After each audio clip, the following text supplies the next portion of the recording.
खंजीरों को इन्होंने खुला छोड़ा गया यहाँ, क्योंकि ये गाड़ी को नुकसान नहीं पहुँचा सकते, ना इनके सींग होते हैं, मगर जंगली जो सूर होते हैं ये बहुत ख़तरनाक होते हैं। हमारे पाकिस्तानी के लिए ख़तरनाक हो या ना हो, खंजीर जहाँ देखो हम खा नहीं सकते तो इसको मार भी दो।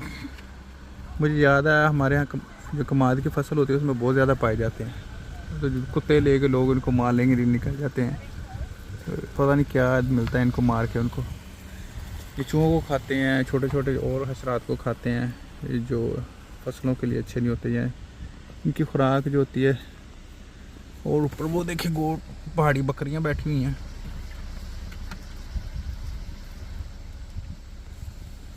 ये भी गधों के जैसे हैं, जैसे गधे को हम खा नहीं सकते मगर उससे हम सवारी का काम ले सकते हैं, इसी तरह हम खा तो नहीं सकते मगर ये फिर भी जानवर होने के नाते तो ठीक है ना। जानवरों की तरह जैसे प्यार किया जाता है इनसे भी प्यार करना चाहिए जानवरों की।